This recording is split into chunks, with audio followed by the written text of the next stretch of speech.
सर्वात जास्त पापी आहात तुम्ही। याच्यामध्ये लाखो शेतकऱ्यांनी ज्या हत्या केल्या, त्या आत्महत्या केलेल्या विधवांचे शाप तुमच्या पाठीशी लागतील। जरी तुम्ही निवडून येत असलात ना तरी आज त्यांच्या चिल्लपाला जे ओरडताय, जे रडताय, ज्या आत्महत्या केलेल्या शेतकऱ्यांच्या चिल्लपाला रडताय, त्यांचे शाप तुम्हाला लागतील। गोंधळलेल्या मनस्थितीत मांडलेला अर्थसंकल्प नेमकं काय सांगायचंय, काय करायचंय, या राज्याला कुठल्या दिशेनं न्यायचं हे न सांगणारा अर्थसंकल्प। आणि मला असं वाटतं की या राज्याची रचना 1960 ला झाली। आज 64 वर्ष होऊन गेले, 65व्या वर्षामध्ये आपण पदार्पण करतोय। या 65 वर्षामध्ये पहिल्यांदा या राज्यामधला अर्थसंकल्प हा 45,128 कोटी रुपयाच्या तुटीत आला। सभापती महोदय, गेल्या अनेक वर्ष या विधान भवनामध्ये काम करण्याची संधी मला मिळाली। फार 85 साली 80 साली अशी स्थिती होती की 100 कोटी मायनस जरी झालो आपण तर अख्ख्या महाराष्ट्रभर अग्रलेख लिहिले जायचे की राज्याचा अर्थसंकल्प हा मायनस मध्ये आहे, तुटीमध्ये आहे। टीका व्हायची, टिप्पणी व्हायची, काय चाललंय या राज्यामध्ये। मागच्या वर्षी हा अर्थसंकल्प 675 कोटी रुपये तुटीचा होता आणि एका वर्षामध्ये 45,000 कोटी रुपयाचा तुटीचा अर्थसंकल्प। आणि राज्य विकासाच्या दृष्टीने चाललंय। मी माननीय मंत्री महोदयांना विचारू इच्छितो, तर माझा प्रश्न असा आहे की सारा शहरामध्ये होत आहे, ग्रामीण भागात काय? ग्रामीण भागातला विकासाचा अनुशेष जो आहे दूर करण्यासाठी कुठं करार केला एखादा? डावसला गेले, एखाद्या इंडस्ट्रीसाठी करार केला असेल, पण डावसला कधीतरी कृषीपूरक उद्योगासाठी, कृषी उद्योगासाठी एखादा करार झाल्याचा ऐकवंतात आहे की एखाद्या वेळेस तरी कृषी वाद्यासाठी की एखादे कापडापासून, आमच्या कापसापासून कापडापर्यंतची मिल आम्ही करण्यासाठी प्रायव्हेट इंडस्ट्रीसाठी करार करतो आहोत। एखादं उदाहरण शेतकऱ्यांसाठी, शेतकऱ्यांच्या आधुनिक यंत्रसामग्री अवजारासाठी आम्ही या ठिकाणी करार करतो आहोत। यासाठी आम्ही 10,000 कोटी आणतो, यासाठी आम्ही 1,000 कोटी आणतो, त्याच्यासाठी तुमच्याकडे पैसा नाही आहे। मग ग्रामीण भागामधले आणि शहरी भागातले विकासाची जी दुरी आहे, जो अनुशेष आहे, तो वाढून राहिलेला ग्रामीण भागातला विकासाची दुरी रुंदावते आहे।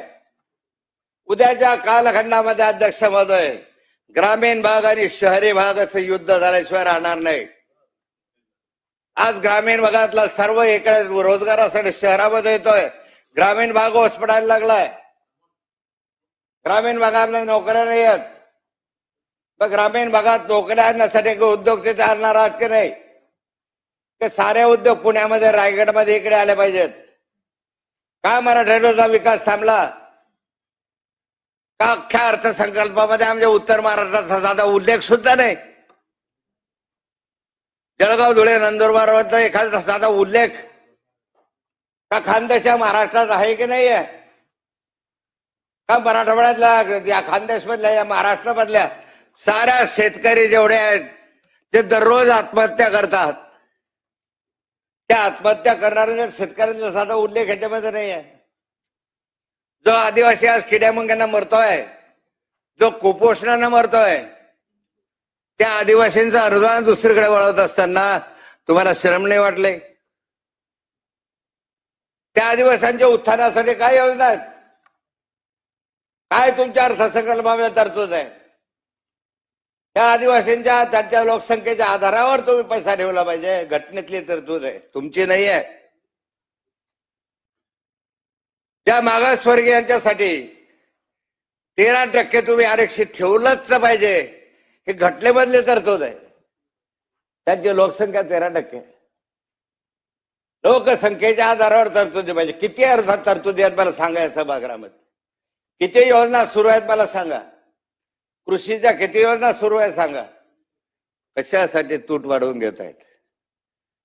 45,000 कोटी रुपयाची तूट अर्थसंकल्पामध्ये येणं म्हणजे या राज्य सरकारचं अपयश आहे. मागच्या वर्षी 675 कोटी, या वर्षी 75,000 कोटी. अरे हा पैसा कृषी भागासाठी, ग्रामीण विकासासाठी वापरा ना तुम्ही, शेतकऱ्यांसाठी द्या. पण शेतकऱ्यांचं अनुदान नाही, शेतकऱ्याच्या शेतमालाला भाव नाही, शेतकऱ्याच्या कापसाच्या संदर्भामध्ये अर्थमंत्र्यांनी एक शब्द उच्चारला नाही. कापूस नाही, सोयाबीन नाही, कांदा नाही. शेतकरी मेला तरी चालेल, त्यांना आत्महत्या केल्या तरी चालतील, आम्हाला काही घेण्याचं नाही, आम्हाला लाडकी बहीण पुरेशी आहे. अरे ज्या लाडक्या बहिणीसाठी 2100 रुपये देऊ म्हटलं ते तुम्ही देत नाही. ज्या शेतकऱ्यांचं संपूर्ण कर्ज माफ करू असं तुम्ही सांगितलं, का कर्ज माफीची घोषणा झाली नाही याच्यामध्ये? अरे एक एक बोगद्यासाठी 50,000 कोटी खर्च करता तुम्ही मुंबईमध्ये. मेट्रोसाठी 1 लाख कोटी रुपये तुम्ही खर्च करता. 10 लाख कोटी पर्यंत तुम्ही विमान क्षेत्रामध्ये खर्च करता. माझ्या शेतकऱ्यांचं कर्ज जे आहे संपूर्ण माफ केलं तर 43,000 कोटीच्या घरामध्ये. अरे सारं कर्ज माफ केलं असलं, सारं शेतकऱ्याच्या डोक्यावर जेवढं असेल कर्ज ते माफ करायचं असेल तर एक 25-30,000 कोटीच्या वर जाणार नाही. आणि एक तुमची मेट्रो 50,000 कोटी, 1 लाख कोटी रुपयाचे होते. अरे एखादा प्रकल्प कॅन्सल करा, आमच्याकडे वळवा ना. आमच्या शेतकऱ्याचा काही मागत नाही. शेतकरी तुमच्या पोटाला अन्न देतोय, दिवसरात्र परिश्रम करतोय, घाम गाळतोय. अरे त्यानं अन्न नाही घातलं का दगडा खाणार का नोटा खाणार आहात तुम्ही? त्याने जर तुम्हाला अन्न पुरवलं नाही तर तुम्ही काय खाणार आहात? कदा समुद्रातले माती खाणार आहात, वाळू खाणार आहात? अध्यक्ष महोदय, या शेतकऱ्याला सर्वात जास्त दुर्लक्षित केलं असेल तर तुम्ही केला. सर्वात जास्त पापी आहात तुम्ही. या याच्यामध्ये लाखो शेतकऱ्यांनी ज्या हत्या केल्या, त्या आत्महत्या केल्या विधवांचे शाप तुमच्या पाठीशी लागतील. जरी तुम्ही निवडून येत असलात ना तरी आज त्यांच्या चिल्लपाला जे ओरडता आहे, जे रडताय, ज्या आत्महत्या केलेल्या शेतकऱ्याच्या चिल्लपाला रडताय, त्यांचे शाप तुम्हाला लागतील. किती असा, किती रडा, नुसते काम करायचे, नॉन प्लॅन एक्सपेंडिचर वाढवत राहता. वाढवा. प्लॅनला काय पैसा आहे? डीपीडीसीला किती पैसा आहे?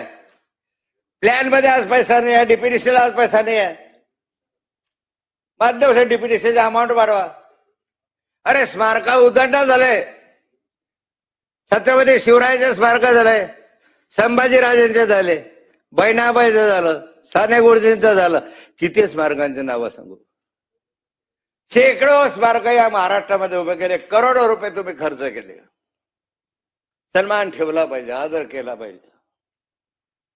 पण हे करत असताना ज्या स्वर्गीय गोपीनाथ मुंडेंच्या संघर्षामुळे तुम्ही आज सत्तेवर आहात, त्या स्वर्गीय गोपीनाथ मुंडेंचं आज गेल्यानंतर आज 25 वर्ष झाले, तुम्ही स्मारक घोषित करून का होत नाही?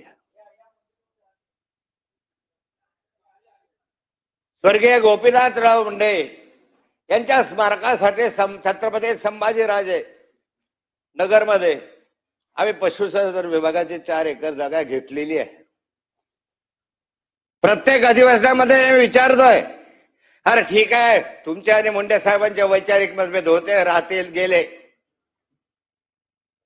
पण इतके स्मारक आठवता. आणि त्या नेता ज्याने मराठवाड्याने या महाराष्ट्रामध्ये संघर्ष केला, ज्याने भारतीय जनता पार्टीचा विस्तार केला, मूळ केला, तुमच्यासारखे आज मुख्यमंत्री महोदय, तुमच्यासारखे असंख्य कार्यकर्ते त्यांच्या हातून घडले, त्या स्वर्गीय गोपीनाथराव मुंडेंचं स्मारक तुम्हाला दिसत का नाही?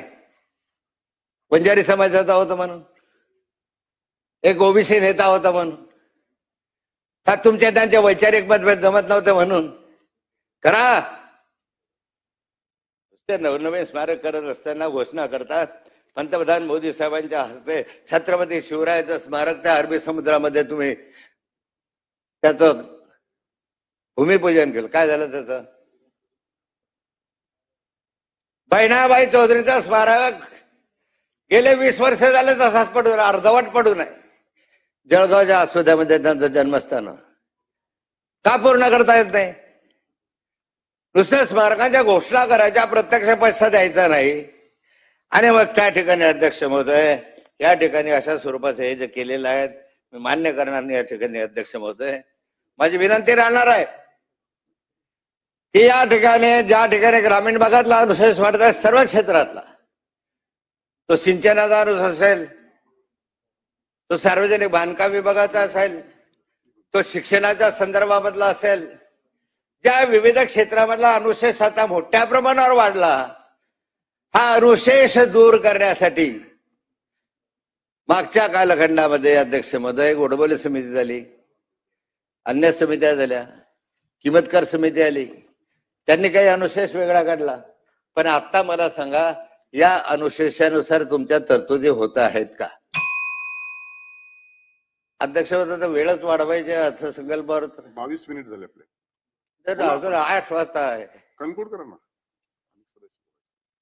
हे मला जो अनुशेष वाढतोय त्याचं काय?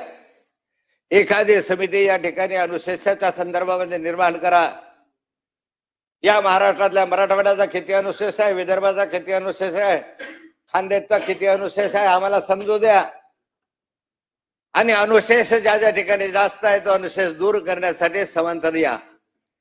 नाहीतर एका बाजूला अनुशेष वाढतोय, दुसऱ्या बाजूला विकास वाढत चाललेला आहे. हा रोजगारापासून तर सर्व क्षेत्रातला हे चित्र या महाराष्ट्रासाठी बरोबर नाहीये. या महाराष्ट्रासाठी हे चित्र योग्य नाही.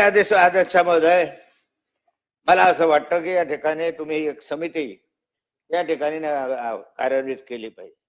अध्यक्ष महोदय, कर्जमाफीच्या संदर्भामधला तर निर्णय याच अधिवेशनात व्हावा अशी माझी अपेक्षा. आणि तो होईल जर खरंच सरकार असेल शेतकऱ्यांच्या बाजूला, खरं तुम्हाला शेतकऱ्याची जाण आणि राहणार असेल तर कर्जमाफी करून दाखवा. जाऊ द्यावा एखादा रस्ता. कुठले मार्ग काढत राहतात 1,00,000 कोटीचे आणि 50,000 कोटीचे. खरं आमच्या शेतकऱ्यांचा कर्जमाफ, अरे आयुष्यभर ऋणी राहू तुमचे. पण या ठिकाणी अध्यक्ष सदाभाऊ तुम्ही करा.